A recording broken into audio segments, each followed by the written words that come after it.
We are just getting a couple final TVs and cords and connections set up, and then we'll go ahead and get started.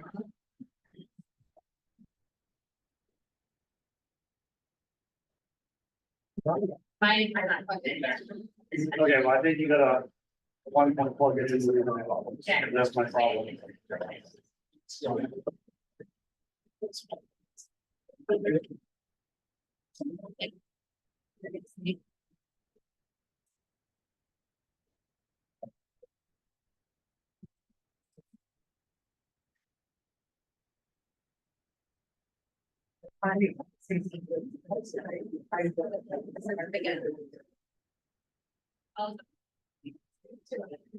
Yeah.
And if it disappears, wave your hand at me and try to wiggle this cord to get it from it.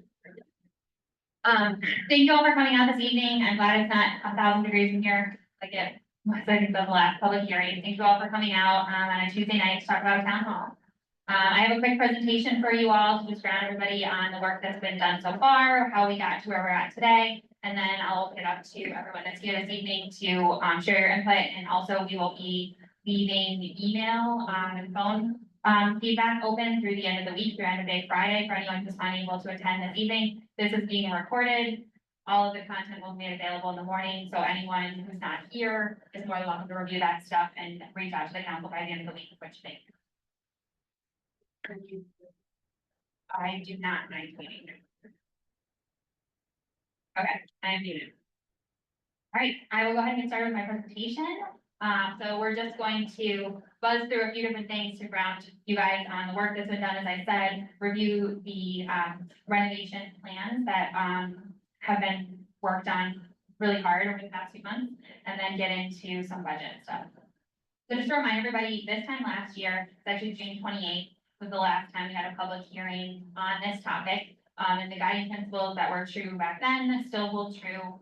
We are focused on making sure that we're soliciting resident input in this decision. We're ensuring that we're maintaining fiscal responsibility and not being, not overspending, I guess, and also making sure that we were gathering data from professionals and experts in that process. And you'll see as I talk through, we have checked each of these boxes in this exercise. So as I said before, last time we were here, it was June 28th last year, and we had different information than we do today. So last year on June 28th, we held a public hearing where we presented to the public the results from a Port City assessment that was completed. And we heard very loudly and very clearly from everyone that two things. One, that there definitely was a desire to keep town hall downtown and try to renovate as much as possible if we could do that in a financially responsible way. And two, that the Port City assessment wasn't enough detail to move forward with this decision. So based on that feedback, we then held a couple of just kind of brainstorming workshops after that public hearing to figure out what we wanted to do. And Councilor James actually recommended that we take a pause, and we decided to post a request for qualifications and proposals, which is a big mishmash of words that essentially just says we wanted to reach out to some professionals to assess this building, to come up with a detailed plan, detailed costs, so that we could make the best decision as to what to do going forward. So we posted that request for that RFPQ in November of last year. We received 4 responses. We spent a couple of months interviewing each of those firms, ultimately landed on financial discussions with 2 of them, and ultimately decided to move forward with Oak Point Associates and Lassell Architects. We have some representation from those folks here this evening. I will introduce them. And then once we made that decision, it's kind of just been just go with Oak Point and Lassell, and myself and Tim and Jen and others have been involved in those design conversations. And then today we're here to basically present all of that hard work to you, see what you guys think. So just real quickly, again, I want to introduce Oak Point Associates and Lassell Architects. So as I mentioned, we did interview 4 firms for this work, and we ultimately decided on Oak Point and Lassell for a number of different reasons. A few just being that Oak Point does have in-house subcontractors, which was really appealing to us, given the timeline we were under. We knew that turnaround times on these assessments would happen a little more quickly in that scenario. There's community presence. Lassell's just down the street. Some creative problem solving and a great reputation and experience with historic buildings. And I will say, just from my experience working with these partners, I think we made the right decision. And so the key people here, we've got 3 of them here. I'm gonna, if you guys want to raise your hand. We have Sarah Bartman from Lassell. There's Sarah. We have Tyler Barter, sorry, from Oak Point, and we have Peter McGovern, who's been kind of our primary point person, our project manager, who's, if you have been following our council meetings, these guys have been to many of our council meetings recently, giving us updates as this work has been moving forward. Our project goals with looking at this building and deciding how to renovate it was first to provide a usable and modern town hall building. We wanted to update this building, get it up to code, deal with safety issues, create space for future growth. And I think one of the more important ones is providing safety and security for our town staff. Something that doesn't really exist in this old school building right now. We want to maintain the historic character, improve community connectivity, and understand and minimize the financial impact of doing this work. I think the financial piece is the one that I, am the closest to. As we were making decisions in this project, we were very prudent and pragmatic in the decisions that we made in terms of, you know, we easily could have said, hey, let's open up this building and take out every single wall and every single thing and completely gut it, and that was a really expensive project. We decided to instead focus on what does this building need, what are the gaps that we have, where are there inefficiencies, and you'll see from the plans, and there's a cool little video that I'll show you in a moment, that much of the existing layout of the building will not be changing. So the expensive walls is like one thing that I keep referring to, the big brick walls, we're not intending to touch any of those. We're just kind of trying to work with what we've got here and improve it and make it better and maintain the historic character. All right, this is the exciting part. So I'm gonna pull up a video to a computer, I'm gonna call it computer simulation. I don't know if this is the right language to use for it. But our partners here have put this together to kind of give you a sense of what this potential renovation would look like in this building. Please know that this is a kind of a mock-up. It's all about flow and where things are sitting. Don't get hung up on the style or things like that. This is strictly to get the point across of what we are trying to do. Oh my God, are you dying? Oh, thank you.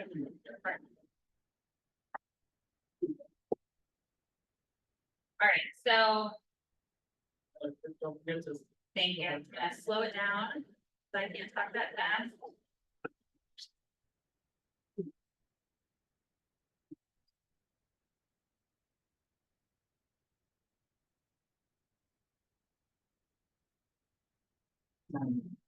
There's sound?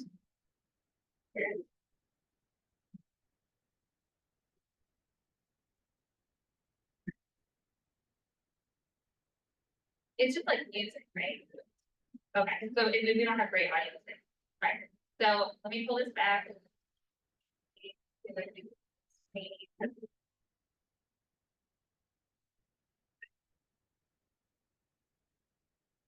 Okay, so now you can see this should look really familiar, walking into the same entrance that you, well, many of you walked in this morning. What's really gonna be different about these plans is that we're gonna be utilizing the first floor much more so than we do now, which is essentially, we don't utilize the first floor, there's a meeting room downstairs. You'll see here all of the public facing functions of town hall. Thank you, all of the public facing functions of town hall will actually live in this, under these plans on the first floor. So eliminating the need for the elevator for those folks who require the elevator. We have this lovely little clerk cove, I like to call it, which is an area where if you need to visit the town clerk's office, there will be windows for you to walk up to, and then you can see back through the door, the actual interior of the clerk's office where there's ample storage, space for a vault. Across the hallway, we would have the code enforcement, assessing, etc. Should I pause on any of this? Is this going too fast? You guys following me here? Okay. Yes, I'm not sure, but I'm not seeing the video and on my end. I don't know if the share is not fully working. okay, I'm just gonna say for the folks catching the recording after the fact on Zoom, if this is, if the video is not looking right, we have a link to it on our website. You can watch it on your own time. Sometimes Zoom doesn't like to play with us. Turning the video back on. So this is now moving to a entrance, I guess, that most people are probably not super familiar with your normal use of the building. This is the stairwell that we usually push people out at elections. So we had to come up these stairs and then go out that way. So I'm just trying to orient everyone to the building.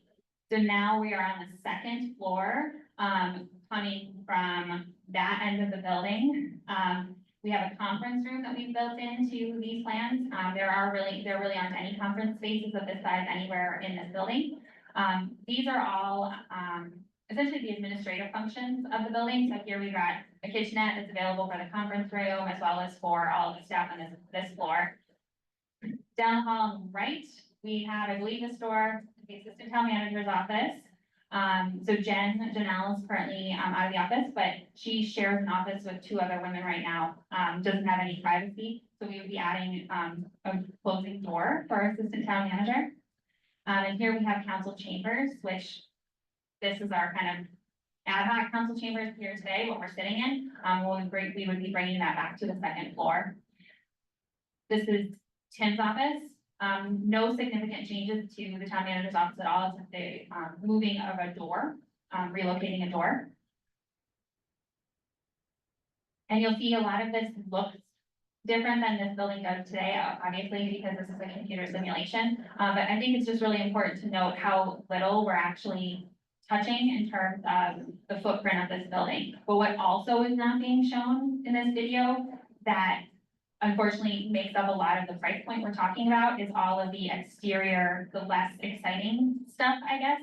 A lot of exterior work needs to be done to this building, the roof, the windows, et cetera. Those things, those not sexy things, I'll call them, are not captured here, but do make up a big part of the price point, which is part of why we took this more minimized approach to the actual renovation of the footprint, because we knew we had such big expenses elsewhere in the building. This is now taking us up to the third floor, here's the floor we're on, and this floor really minimal changes, just a facelift, updating windows, updating the HVAC system so that this floor is cooled, and back through this doorway that I'll walk through in just a moment. Right through here, we have a kitchenette that's not up to code and out of date. So updating that, but otherwise the third floor would be relatively untouched, other than just making some code and aesthetic updates. And I think that and it's taking us now back into the auditorium, and then I think this takes us down out to the second floor, correct? So back through these doors behind you, this is the space that the video is currently in, if you're following, so we do have two conference spaces back behind you all. There's stairwell back behind you all, and there's two bathrooms back there that would be updated as well. And now I'm just going to exit, correct? Anything else? Just the fact that the front reestablished its center door as a. Oh, good, thank you. So Peter's added, you'll notice here, we're now exiting through the main entrance of the building, which is currently roped off with caution tape. So that's something that we will be, would be coming back to life, would become a safe, exit and entrance after the renovation as well. And I think it's important also to know that with included in these plans is, maintaining the green space outside of front, and ensuring that that remains. Last little point, Tim, anyone have anything else they want to add on the video? I'm gonna pivot to finances and then I'll open it up to the public.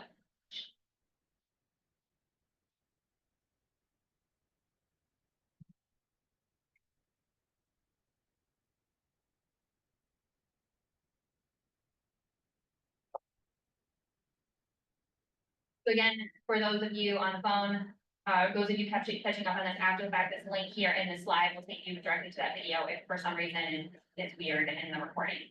And there's also super detailed floor plans in the appendix of the file that I'm sharing as well, if you want to see the actual floor plans themselves. Some of the benefits of this project, of which there are many, cost savings, efficiency, community use. We would be keeping town hall here, in the center of town. And we would be performing some pretty significant upgrades. A lot of the energy upgrades that would be made to the building if we were to renovate would result in a cost savings for us. And here in this upgrade section, we have some cool kind of energy analysis. So in the kind of we must do category of something that we must do in this building, we have to update the windows. That's for sure. We have to update the windows. So we update the windows, and that's all that we do. That'll reduce our heating demand by 37% and our source energy by 27%. If we were to do the windows and insulate the walls, that efficiency grows, and it grows even further if we opt to do a PV solar array on the roof. So those are just some estimates in terms of what we could expect from a cost savings standpoint. And lots of benefits to be had. What's important to know about this is that we can renovate this building or less than building new, based on this assessment, this super detailed assessment that we've received back from Oak Point and Lassell.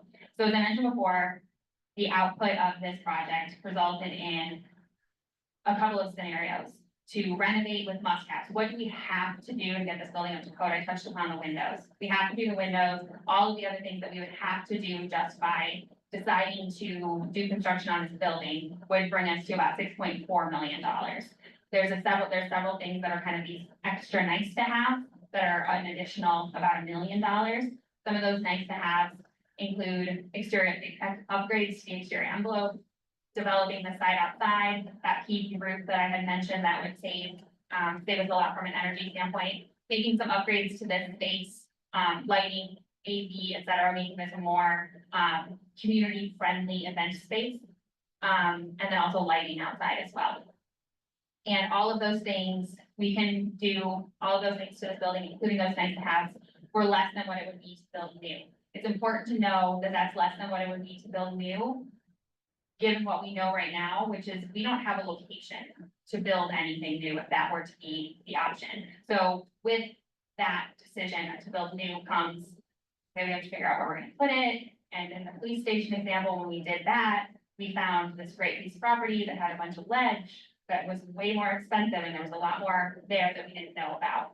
And so I just wanna make sure that point hits home that new construction, this is just the like, let's get the building up there. It doesn't account for anything related to acquiring the site or the site work required to build.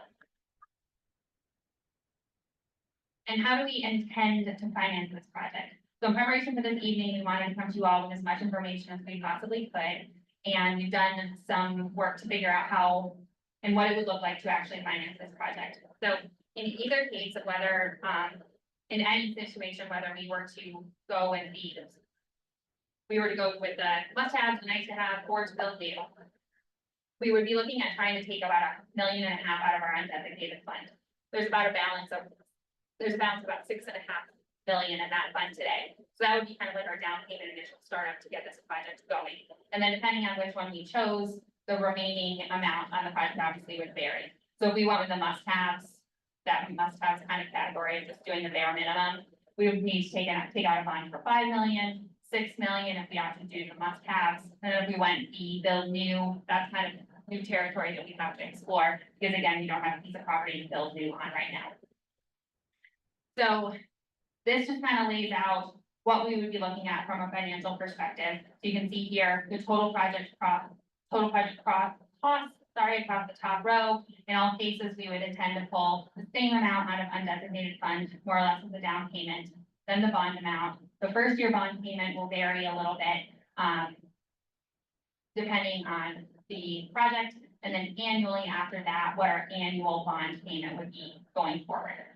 This is all based on a bond of 30 years at 3.5%, which we feel confident that we can get. This is a lot of numbers, and I know that this, I apologize if these visuals are hard to follow. I'm gonna try to talk you through them as much as possible. I wanna make sure that that the impact to you all as taxpayers hit home from this evening.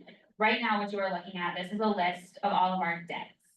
And on the left, you can see the debt description, the lender, and then across the top, you can see the fiscal year. And in each of those dollar amounts, that's the annual payment that we make, Town of South Berwick makes every year for that particular debt. The sections that I've highlighted in yellow are scenarios where we have paid off the debt. So that's now a payment that we no longer have to make. So you'll see, starting in fiscal year 27, which is gonna be here before we know it, there's a lot of debt that we are paying today that we will not have to pay then. What this means for us is that the timing to do this project is really good, because we've got a lot of space opening up in our debt payments to be able to fill, unfortunately, with another debt payment, but that's the way to get things done in municipal government. And so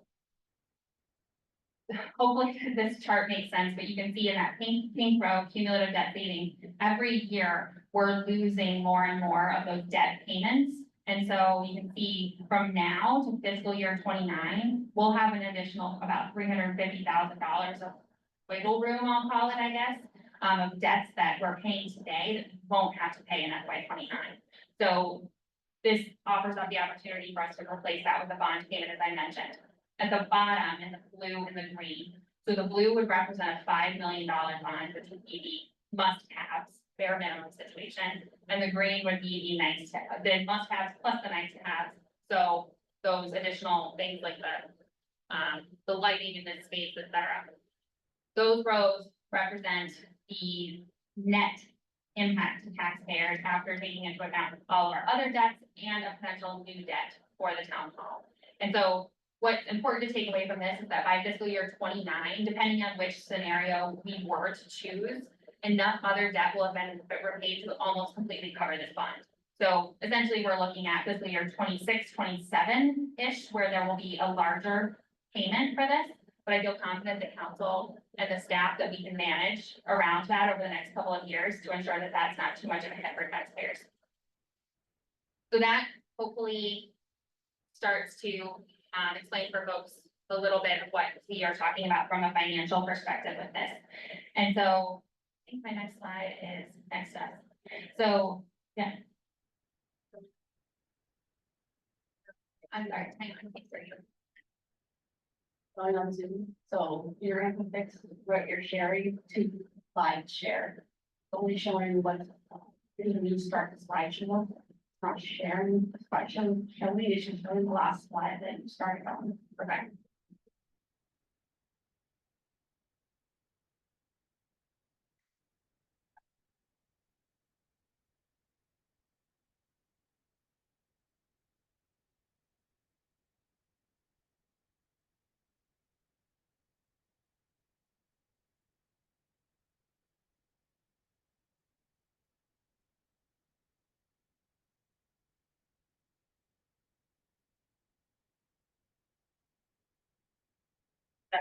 Feel better?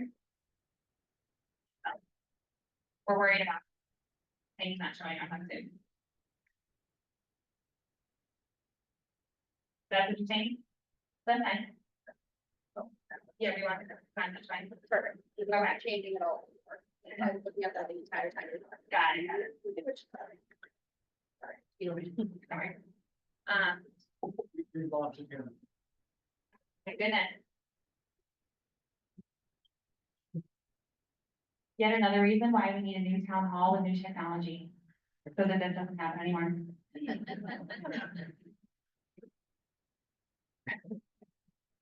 Back. Okay.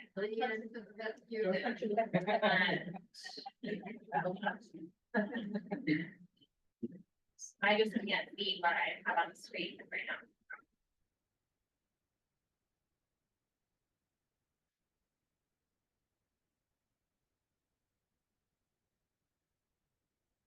Back where I was at, next step. So in a moment, I'm gonna turn it over to you all and open up to the public. If you would like to speak about, your feelings on this issue, I, ask that you sign in over there. We can pass the sign-in sheet around if you want. Everyone will be given 3 minutes to speak. But before we get to that, I just want to ground everybody on next steps after this evening. So we've been working really hard to this evening to put this information out in front of the public. And so next week at our regular council meeting, depending on what we hear from you all this evening and what we hear from residents throughout the week, we will be discussing what to do from here at our council meeting next week. So depending on the outcome of this meeting, I'll sort of opine on this. If it seems like the majority of folks are all in on wanting to renovate, then I feel like it's probably likely the council would decide next week, hey, we heard from folks, they want to renovate. All right, let's go ahead and we'll craft the language so we can go ahead and move forward with financing. If it's a little more split down the middle and it's a little bit more of a mixed bag, then our decision next week is a different decision. And so we will be discussing public hearing input this evening at our council meeting next week. And definitely encourage your neighbors, friends, family to reach out to us via email on this issue. And then on the 27th, at the end of the month, we are aiming to, like, what I am seeing is not what's out there. It's driving me crazy.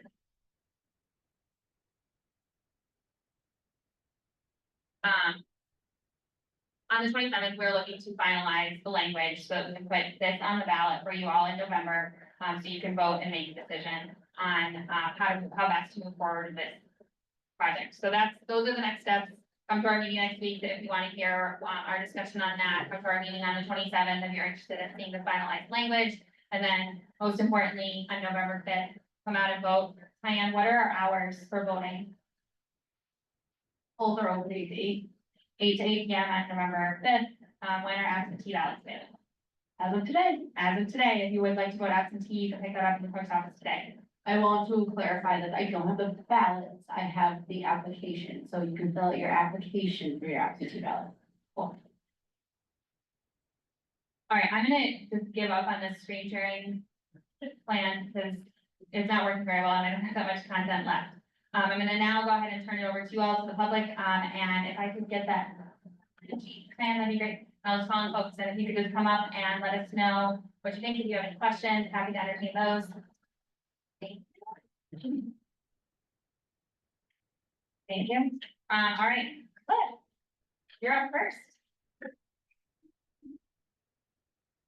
Sorry, I've been away for so long, but, what looks of the building? Sorry, can you introduce yourself and say your name? Oh, I'm sorry, Clifford Clary, 10 Plains Hill.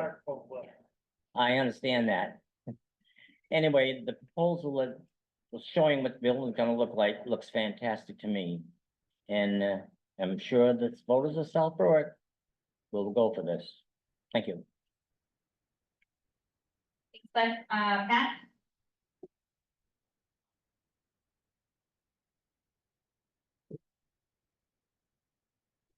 Pat Robinson, Brattle Street, with my Pat Robinson hat on. You gotta speak right into the mic. I think this is a great idea. I moved into town in 88, like the town because it's a walkable community. When we were doing the library project, everyone I knew was talking about it, wanted the library to be downtown.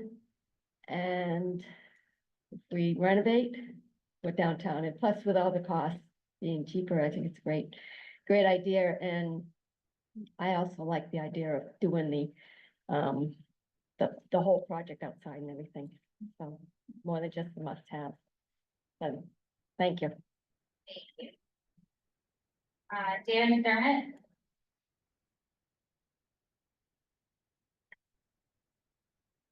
Well, first of all, I want to commend Tim and the town council for taking the time to listen to the public at the last public hearing and putting a lot of effort and money into working this thing out, hopefully for the best result. You already know what I'm going to say. I will enthusiastically and with everything I have support renovating this new building. I think the plan looks wonderful. Oh, I am so sorry. David McDermott, 60 Bennett Lot Road, South Berwick, Maine. Do I have to start all over? No. All right, thank you. Anyway, I want to thank the council for the work, and this is a great plan. Let's move forward with it. Thank you. Hershey?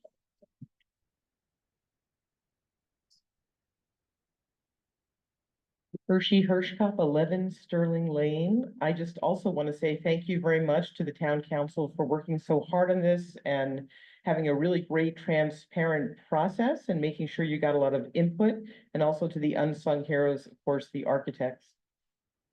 I think it looks great, and I would be in favor of giving you not just the must-have, but the nice-to-have items as well. So big thumbs up. Thank you. Gary Wessel?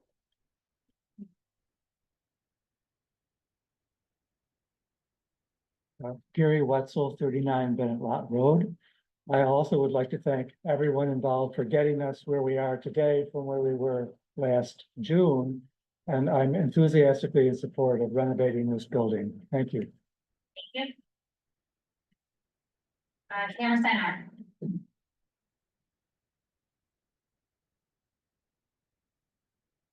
Tamara Steinhauer, 19 Hill Drive. I think it looks great. I just have one question about who makes the decision of the must-haves versus the want-to-haves? Is that town council? Is that us? All of it, everything is ultimately, as far as how this project moves forward, it's ultimately up to the council as to when we decide to solicit public input, and we decided to do that 2 times, and I said earlier, and based on what we hear this evening, is gonna really drive our decision next week as to, I think when we started this process, it kind of was like, we should just put the entire decision to the voters. But then we've heard a lot from you all and gotten feedback, and it seems like the sentiment really is, we can renovate and we can do it for a decent amount, Mhm. then that feels like, and it feels like we're getting to that point and we feel like there's support behind that, then again, I'm speaking as an entire board, but I feel like it wouldn't be unreasonable for us to then say, hey, we've heard from folks, they want to renovate, they like the plans, let's move forward, let's get this done. Let's get the funding done, let's put that on the ballot. But if we hear over the next week that it's like a 50-50 and not everyone's in favor of the must-haves or the nice-to-haves or renovating or building new, then that's a different conversation that we have to have of, oh, the public doesn't seem to be united on this, so we probably should put this to them on a ballot. Okay, so so I would like to have the must-haves. I'm not crazy about the extras. Mhm. Do you just encourage people to give you feedback about that? Yes. Emails? Okay. Yep. All right, thanks. Yeah. Thank you. Call center.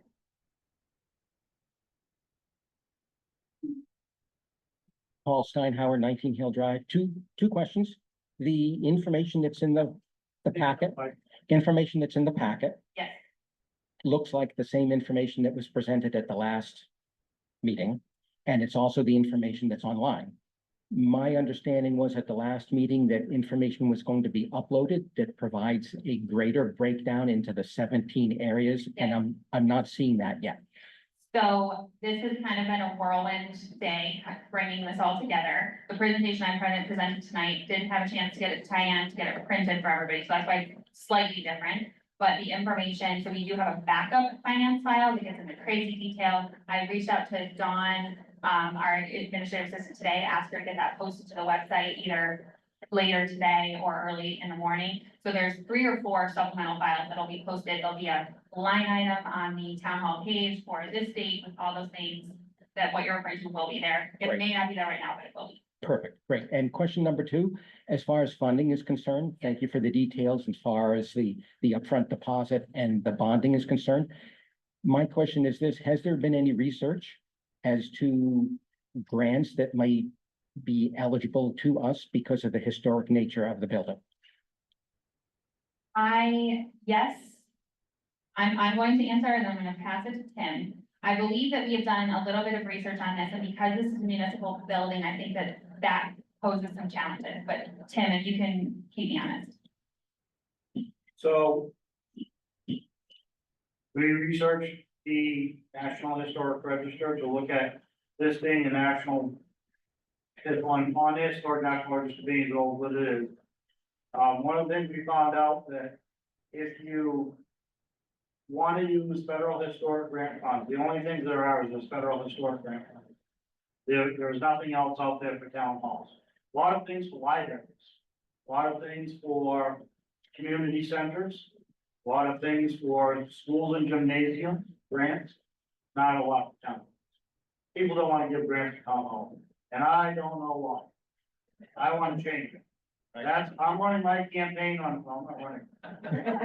If I was, grant to town. The second part of that is, if we went through that process, it takes about 18 months to get through the National Historic Preservation before they even give you an answer. And then second, if you build to theirs, they would have to come in and then they take control of the project. We don't have any control of the project. We have to build it to whatever they tell us. So I dealt with them before in another historic project we did when I was in Rangeley. And it ended up costing us another almost $1 million because they wanted to restore the building that was 1939 rendition of what it was. And in order to do that, it required a lot more changes and dragged the project out about another year and a half. So the long and short of it is, I haven't found anything other than that. So the only other thing was last year, the state legislature changed the law. They may change the law saying we've used some TIF money for town hall renovation. That's great. So we dove right in, we researched and we looked, so here's what you can do. You can use TIF money to renovate the Economic Community Development Office, as long as it's not more than 25% of the total project, of the total cost of the building. So in other words, Not I so can much. do hopefully $5,000 over it. So the end of the, it's a good question, Paul, thank you for that. I've been doing a ton of research on that myself and Jen. We just haven't found anything. We've looked the only place we kept getting redirected to was the National Park Service, National Historic Preservation. And their requirements are lengthy and extensive. I talked to your town manager, they just did a town hall renovation, they didn't have anything. Talked to Sanford, I talked to North Berwick, and none of them were able to find anything either, and they all come through major renovation town halls. Okay, great, thank you. It looks great, by the way. Thank you for all your hard work. Thank you. That wraps up my list of people who would like. Does anyone else want to? Yeah, now we can just go rogue, just come on up.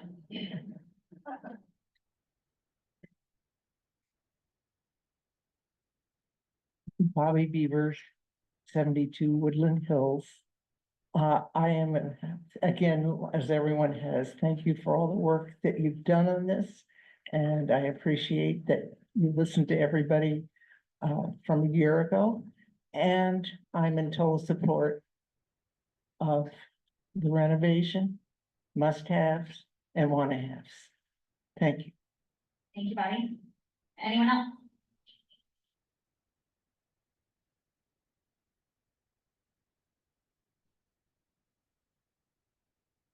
Virginia Wilson. I live 25 Sewell Road. And I'm coming up here because I've almost been living here 50 years. And I'm liking what I'm seeing. So, good job. Thank you. Any other takers? Okay. Well, we can go ahead and wrap up the public hearing. Thank you all so much for coming out tonight. Tell your friends, tell your family to reach out to us, let us know what everybody thinks. I'm really happy that everyone's pleased with, it seems like everyone's pleased with what we presented this evening. Feel free to reach out with any questions. I think the folks from Oak Point and Lassell will probably linger for a few minutes if anyone has any questions with them. But thank you so much for your support and for being active in your community. Thank you.